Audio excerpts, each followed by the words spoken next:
Olá, essa é a nossa 11ª aula do curso de Álgebra Linear. Nessa aula nós vamos continuar falando dos subespaços, resolvendo mais 3 exemplos. Primeiro exemplo, o exemplo 7 desse assunto, é o exemplo do conjunto das funções contínuas. Então, existe um espaço vetorial clássico, que é o espaço das funções reais, que a gente representa pelo F maiúsculo, e ele vai de menos infinito a mais infinito. E existem funções, de vários tipos, de várias qualidades, e que têm alguns aspectos relacionados ao cálculo diferencial integral, que são aspectos bem específicos. Um desses aspectos é o de continuidade. Então, lembrando o conceito de continuidade, então, num ponto x0, a função vai ser contínua se o limite da minha função com x tendendo a x0 é igual ao valor da função em x0. Então, o limite tem que ser igual ao valor da função. Lembrando, que uma função ela pode ter aí o limite em um determinado ponto. Esse limite pode existir, porém o valor da função pode ser distinto do limite da função. Então, nesse caso, a função ela é descontínua. Para ser contínua, eu tenho que ter, para a minha função ser contínua ao longo de todo o intervalo real, eu preciso que em cada ponto da minha função, cada ponto do domínio dessa função, eu tenha o limite exatamente igual ao limite da função naquele ponto. Então, basicamente eu ter aqui uma linha contínua, sem interrupções.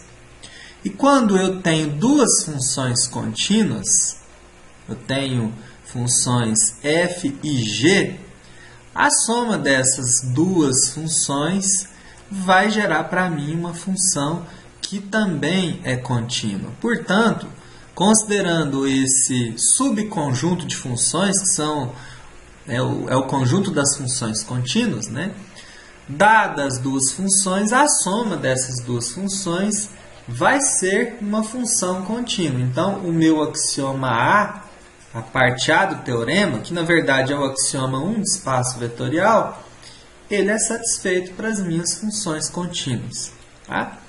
E o meu axioma B, dada uma função f de x, e um escalar qualquer k, quando eu faço k vezes f de x, eu tenho também uma função contínua. Então, as minhas partes A e B dos axiomas de subespaço são satisfeitas.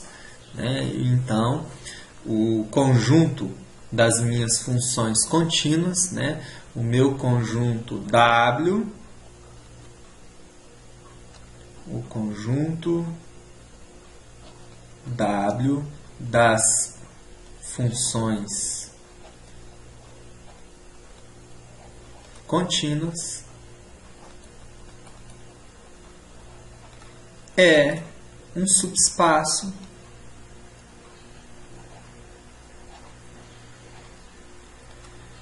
do espaço vetorial F maiúsculo.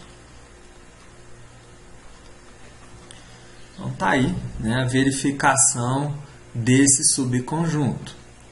Nós temos também o conjunto das funções com derivada contínua. Então, nesse conjunto também é um subconjunto das funções reais. Dada uma função f qualquer, dada uma função f qualquer, a derivada dessa função vai me resultar uma nova função, e essa função, né, ela é contínua. Então, se eu tiver duas funções com derivada contínua e realizar a adição, eu vou chegar numa função que também tem derivada contínua. Então, o meu axioma 1 ou axioma A é satisfeito.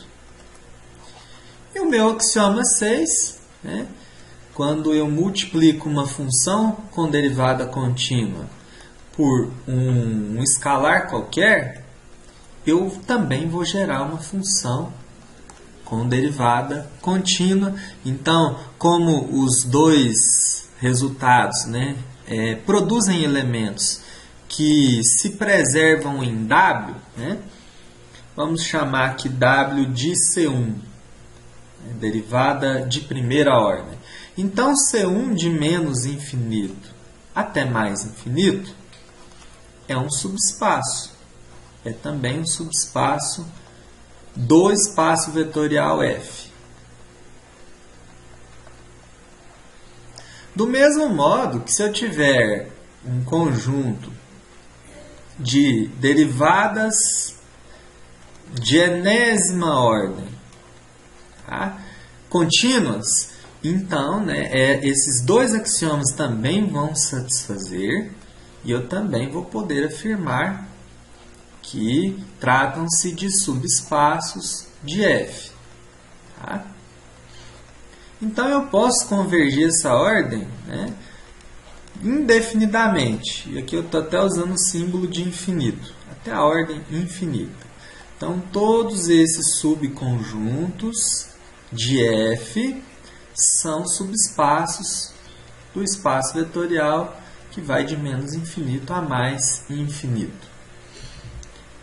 Exemplo 9, que é o subconjunto dos polinômios. Quando eu tenho uma função P, polinômio P, na verdade o que eu tenho aqui é uma função polinomial. Então, isso daqui é um subconjunto de F. Isso aqui é um subconjunto de F. Tá? Lembrando que eu tenho lá o espaço vetorial de todas as funções reais, de qualquer tipo, de qualquer qualidade, que a gente já viu em aula anterior, que é um espaço vetorial, satisfaz os 10 axiomas. Se eu pegar dois polinômios de ordem n, aliás, aqui eu vou usar B0 mais B1x mais B2x ao quadrado mais Bn x elevado a n.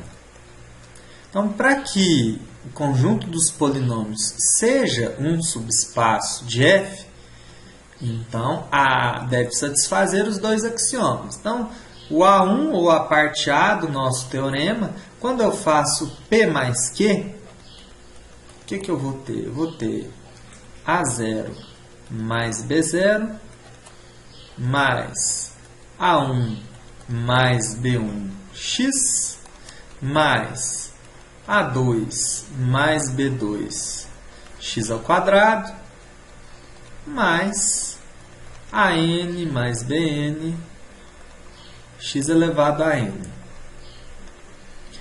Isso aqui é um polinômio. Então, pertence, né? Isso aqui pertence ao meu conjunto. Vou chamar aqui de P de n, tá? P de n. Isso aqui pertence ao conjunto de P de n. Então, o axioma A foi satisfeito.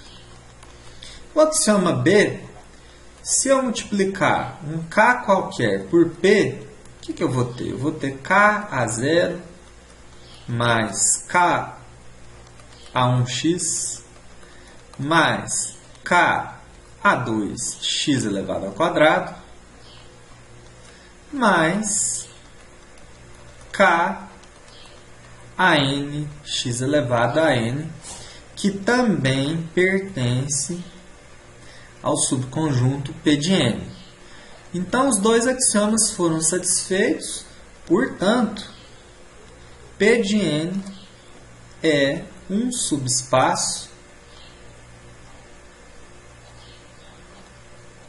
de F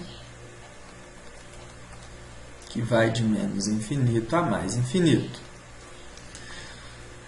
E assim nós encerramos mais uma aula do curso de Álgebra Linear. Nos encontramos nas próximas aulas, falando um pouquinho mais aí dos subespaços. Até mais!